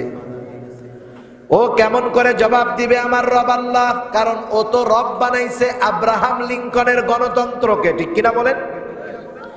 ও তো রব বানিয়েছে শয়তানকে, দুনিয়াকে। ও জবাব দিতে পারবে না, ও বলবে লা আদ্রি, আমি কিছুই জানি না। এবার ওকে জিজ্ঞাসা করবে, তোমার দ্বীন কি? সারা জীবন তো করেছে ইসলামের বিরোধিতা, কেমন করে বলবে আমার দ্বীন ইসলাম? ও বলবে লা আদ্রি, আমি জানি না। আল্লাহর নবীকে দেখায় বলা হবে, এই ব্যক্তিকে যাকে তোমাদের কাছে নবী হিসাবে পাঠানো হয়েছিল। অথবা জিজ্ঞাসা করবে, তোমার নবীকে, নবীর গন্ধ ওর কাছে পাওয়া যায় নাই, নবীর আদর্শ ওর কাছে নাই, নবীর মোহাব্বত ওর কাছে নাই, সারা জীবন সুন্নাতের বিরোধিতা করছে, সুন্নাতওয়ালাদেরকে তিরস্কার করেছে, দাড়ি টুপি পাঞ্জাবি দেখলে মেজাজটা গরম হয়ে গেছে। কেমন করে জবাব দিবে? ও বলবে লা আদ্রি, আমি কিছুই জানি না। আল্লাহর পক্ষ থেকে ঘোষণা আসবে, কাদাবা আবদি, কাদাবা আবদি, ফাফরিশু মিনান নার ওয়ালবিসু মিনান নার ওয়াফতাহু লাহু বাবান ইলান নার। আল্লাহর পক্ষ থেকে ঘোষণা আসবে, এটা মিথ্যা বলেছে, মিথ্যা বলেছে, ওকে জাহান্নাম থেকে আগুনের পোশাক এনে পরায় দাও, ওর কবরের মধ্যে আগুনের বিছানা বিছায়া দাও, কবরকে জাহান্নামের সাথে কবরের একটা দরজা খুলে দাও। নবী আমার বলেন, তার কবরটা এত সংকীর্ণ হয়ে যাবে, দুই পাশের মাটি তাকে এমন ভাবে চাপ দিবে, এক পাজরের হাড় অপর পাজরের মধ্যে ঢুকে যাবে। লোকটার এত কষ্ট, ইতিমধ্যে একজন দুর্গন্ধ কুশ্রী বিভৎস চেহারার একজন লোক তার দিকে আসবে। এমনিই তো এত যন্ত্রণা, এটারে দেখে আরো যন্ত্রণা বাড়বে। বলবে, এই তুমি কে? বলে, তুমি কি আমাকে চিনো নাই? আমি হলাম তোমার দুনিয়ার বদআমল, আজকে এই কুশ্রী সূরাত দিয়া আল্লাহ আমাকে তোমার কাছে পাঠায় দিয়েছে। তুমি যতই আমার থেকে আলাদা হইতে চাও, হইতে পারবা না। আমি তোমাকে জাহান্নাম পর্যন্ত না পৌঁছায়া তোমার থেকে আলাদা হব না। হরেক রকমের শাস্তি থাকবে কবরের মধ্যে, যার আমল যেমন, আমলের উপরে নির্ভর করে শাস্তি হবে। কারো শাস্তি হবে বড় হাতুড়ি নিয়ে একজন ফেরেশতা থাকবে কবরের মধ্যে। নবী আমার বলেন বিশাল এক ফেরেশতা, বিশাল হাতুড়ি। ফেরেশতা হলো বধির, কানে শোনে না, চোখে দেখে না। এত বিশাল একটা হাতুড়ি তার হাতে থাকবে। ওই হাতুড়ি দিয়া ওই কবরের পাপীটাকে সে আঘাত করবে। এক বাড়িতে 70 হাত মাটির নিচে চলে যাবে। আবার উঠানো হবে, আবার হাতুড়ি দিয়ে আঘাত করা হবে। আল্লাহর নবী বলেন তার হাতুড়িটা এত বড়, দুনিয়ার বড় পাহাড়ের উপরে যদি সেই হাতুড়ি দিয়ে আঘাত করা হতো, মুহূর্তের ভিতরে বড় বড় পাথরগুলা, পাহাড়গুলা ধুলায় পরিণত হয়ে যাইত। আযাব হবে, বিকট চিৎকার করবে। আল্লাহর নবী বলেন মানুষ এবং জিন ছাড়া ওই কবরের মধ্যে যেই আযাব পাওয়ার পরে চিৎকার করবে, মানুষ এবং জিন ছাড়া অন্যান্য মাখলুকগুলা তার চিৎকার শুনতে পাবে। আমার কথা, নবীর কথা। কার কথা? অবিশ্বাসের সন্দেহ আসলেই বেঈমান, ঠিক কিনা বলেন? এগুলা হবে। বলতে পারেন হুজুর কবরে নয় তো সাগরের মধ্যে পয়সা মইরা পড়ে আছে, কি হবে? মূলত বিষয় হলো কবর একটা রুলস, একটা নিয়মতান্ত্রিকতা, যে মানুষকে দাফন করার একটা জায়গা। মূল জগৎটা হলো আলমে বরজখ, যেটা মানব চক্ষুর অন্তরালের একটা জগৎ। আমরা ওই তাদের জগৎটা আমরা দেখতে পাই না। তাদের জগতে এখান থেকে যখন স্থানান্তরিত হয়ে আমরা দুনিয়া ত্যাগ করব, আলমে বরজখে যাব, ওইখানে সুখ আছে, শান্তি আছে, কষ্ট আছে, আযাব আছে কিয়ামতের আগ পর্যন্ত। এটা আমাদের চোখের অন্তরালে। কেউ যদি পানির মধ্যে পচে, তার শাস্তি, তার শান্তি আল্লাহ তাআলা ওই জায়গায় ব্যবস্থা করবে। সেজন্য শুধু যে আযাব কবরে দিলেই হবে, কবরে না দিলে হবে না, বিষয়টা এমন নয়। মূল বিষয় হলো আমরা দুনিয়া থেকে স্থানান্তরিত হব, আলমে বরজখের মধ্যে প্রবেশ করব। ওইখানেই আমার দুনিয়ার আমল অনুযায়ী সাইজ অথবা শান্তি শুরু হয়ে যাবে। সেজন্য আমাকে আপনাকে ঈমানের সাথে মারা যায় কিভাবে সেই চিন্তা করতে হবে। আল্লাহ তাআলা সেই জন্য মৃত্যুর সংবাদ আমাদেরকে জানায় দিয়ে বলেন, দুনিয়ার মানুষ, এই দুনিয়া কিন্তু চিরস্থায়ী নয়, ক্ষণস্থায়ী। মৃত্যুর সুধা তোমাকে একদিন পান করতেই হবে। আল্লাহ বলেন কুল্লু নাফসিন যায়িকাতুল মাউত, মৃত্যুর সুধা প্রতিটা প্রাণী পান করবে। কেন করবে? কারণ এই দুনিয়ায় শেষ নয়, এই দুনিয়ার নেক আমল বদ আমলের হিসাব আল্লাহ তাআলা নিবেন। এটাও অন্যতম একটা কারণ। আল্লাহ তাআলা এবার বলেন ওয়া ইন্নামা তুওয়াফাউনা উজুরাকুম ইয়াউমাল কিয়ামাহ, কিয়ামতের দিন দুনিয়ায় যে আমল করেছো তার পরিপূর্ণ প্রতিদান দেওয়া হবে। নেক আমল করলেও প্রতিদান পাইবা, বদ আমল করলেও প্রতিদান পাইবা। এই প্রতিদান দেওয়ার জন্য যেই পদ্ধতি দুনিয়া থেকে যাওয়ার, সেটা হলো প্রথম মরণ। ওয়া ইন্নামা তুওয়াফাউনা উজুরাকুম ইয়াউমাল কিয়ামাহ, কিয়ামতের দিন তোমার আমলের পরিপূর্ণ প্রতিদান দেওয়া হবে। সেই দিন যেই লোকটা ফামান যুহজিহা আনিন নার ওয়া উদখিলাল জান্নাতা ফাকাদ ফাজ, যে সেই দিন জাহান্নাম থেকে বেঁচে জান্নাতে প্রবেশ করবে, আল্লাহ বলেন সে সফল হবে। আল্লাহর ভাষায় আমরা সফল হতে চাই না? কারা চাই? একটু হাত উঁচু করি তো, নারায়ে তাকবীর, মাশাআল্লাহ, হাত নামাজ। সফল হতে হবে। আল্লাহ যেটার সফল বলছে, দুনিয়ার টাকা পয়সা গাড়ি বাড়ি এটা সফলতা নাকি জাহান্নাম থেকে বেঁচে জান্নাতে যাওয়া সফলতা? জান্নাতে যাওয়া সফলতা। আর আল্লাহর নবী বলেন কবর হলো প্রথম ঘাঁটি। যার কবরের বিষয়গুলা সহজ হইল, বাকি ঘাটিগুলা তার অটোমেটিক সহজ হয়ে যাবে। সুবহানাল্লাহ। যখন চেকপোস্ট হয়, চেকপোস্ট, এক রোডে মনে করেন 5টা চেকপোস্ট আছে, 5টা চেকপোস্ট। প্রথম চেকপোস্ট থেকে যে ছাড়া পায়, দ্বিতীয় চেকপোস্ট তার জন্য সহজ হয়। কারণ হলো কি, দ্বিতীয় চেকপোস্টওয়ালা চিন্তা করে প্রথম চেকপোস্টওয়ালা তো চেক করছে, যদি ভালো না হইতো ছাড়তো নাকি, ও একটু হালকা পাতলা চেক করে ছেড়ে দেয়। কবর হলো আখিরাতের প্রথম ঘাঁটি, সেজন্য কবরের চিন্তা বেশি বেশি করার দরকার। সাহাবারা পর্যন্ত কবরের চিন্তা করে কান্না করতেন। হযরত ওসমান রাদিয়াল্লাহু তাআলা জান্নাতের সুসংবাদ প্রাপ্ত একজন সাহাবী, ঠিক কিনা?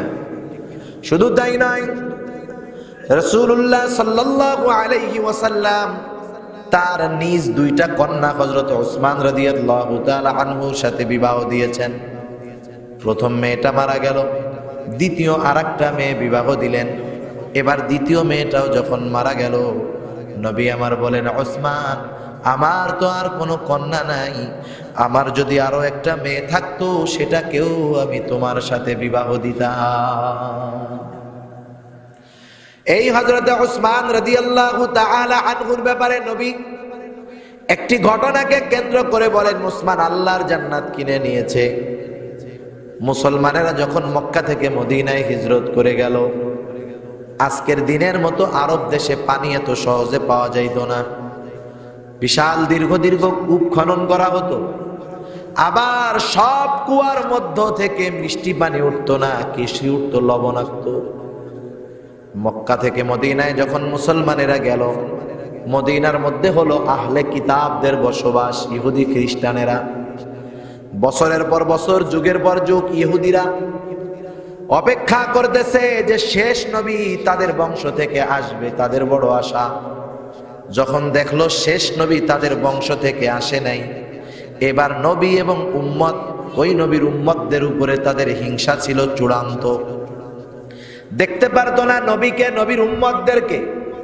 যখন মক্কা থেকে মদিনায় আসছে মুসলমান, মদিনার মধ্যে সব কুয়ার পানি পানের উপযুক্ত নয়। একটা পানি ছিল কুয়ার পানি, যার পানিটা ছিল মিষ্টি সুপেয়, কিন্তু কুয়ার মালিক হলো ইহুদি। মুসলমানদেরকে ঠিক মতো পানি দেয় না, কুয়ার ঢাকনাটা আটকায় রাখে, পানির কষ্ট। রাসূলুল্লাহ সাল্লাল্লাহু আলাইহি ওয়াসাল্লামের কাছে বলা হলো, ইয়া রাসূলুল্লাহ, ইহুদি তো আমাদেরকে ঠিক মতো পানি দেয় না, পানির কষ্টে আছে মুসলমানেরা। নবী আমার বলেন, তোমাদের মধ্যে কে আসো ইহুদির থেকে কুয়াটা কিনে মুসলমানদের পানির কষ্টটা দূর করে দিবা? আল্লাহর নবীর সাহাবী, নবীর সামনে যারা ছিল, এদের মতো আশেক দুনিয়ায় আর আছে? আসবে? ওনারা তো ওনাদের সম্পদ, জীবন সব কিছু কুরবান করার জন্য তৈয়ার থাকতেন। সবাই তৈয়ার ইহুদির থেকে কুয়া কিনব। ইহুদির কাছেও খবর গেছে যে মুসলমানদের পক্ষ থেকে, মুসলমানদের নবীর পক্ষ থেকে ঘোষণা আসছে, ইহুদের থেকে কুয়া কিনে দাও, পানির কষ্ট দূর করে দাও।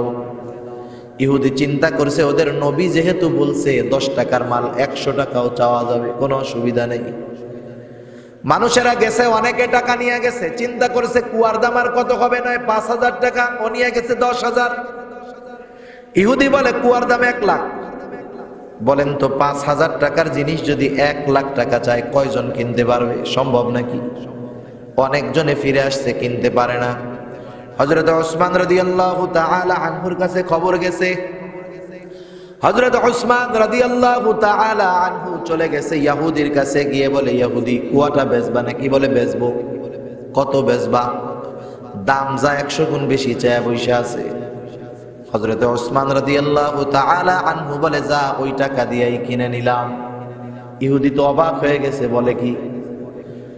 কুয়া ক্রয় বিক্রয় হয়ে গেল। হযরত ওসমান রাদিয়াল্লাহু তাআলা আনহু বলে, ও ইহুদি, এই দাম কেন? তুমি যদি আমার সব সম্পদ চাইতা এই কুয়ার বিনিময়ে, তোমার থেকে আমি কুয়া কেনার জন্য আমার সব সম্পদ তোমাকে দিয়ে দিতাম।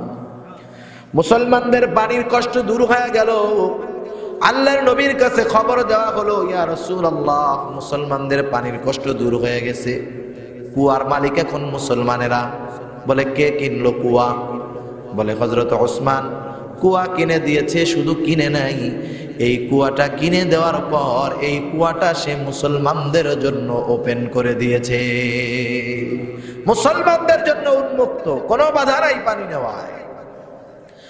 রাসূলুল্লাহ সাল্লাল্লাহু আলাইহি ওয়াসাল্লাম বলেন, শোনো, উসমান তো কুয়া কিনে নাই, উসমান এই কুয়াটা ইহুদির কাছে কেনার মাধ্যমে আল্লাহর কাছ থেকে আল্লাহর জান্নাত কিনে নিয়েছে। যার ব্যাপারে এমন ঘোষণা, যার ব্যাপারে আল্লাহর নবীর ঘোষণা উসমান জান্নাতি, সেই ওসমান যখন কবরের পাশে আসতেন কান্না করতেন, মানুষেরা জিজ্ঞাসা করতো, ওসমান আপনি কান্না কেন করেন? আল্লাহর নবী তো আপনার ব্যাপারে জান্নাতের সুসংবাদ দিয়েছে। হযরত ওসমান রাদিয়াল্লাহু তাআলা আনহু বলতেন, শোনো, জান্নাতের সুসংবাদ দিয়েছে ঠিক, কিন্তু কবরে যে আমার আযাব হবে না, কবরের ব্যাপারে তো আমার নবী আমাকে কোনো গ্যারান্টি দেন নাই। সেই কবরে আমাদের যেতে হবে তো, কি বলেন? যাইতে হবে না? এটার প্রস্তুতি আগে নিতে হবে, জীবনকে সাজাতে হবে জানি কবর আমার জান্নাতের বাগান হয়। আল্লাহর নবী বলেন, এই কবর এটা কারো জন্য জান্নাতের বাগান, কারো জন্য জাহান্নামের একটা গর্ত। আল্লাহ তাআলা আমাদের সবাইকে নেক আমল করে কবরগুলাকে জান্নাতের বাগান জানি হয় এরকম নেক আমল করার তৌফিক আল্লাহ তাআলা দান করুন। সকলে বলি আমিন।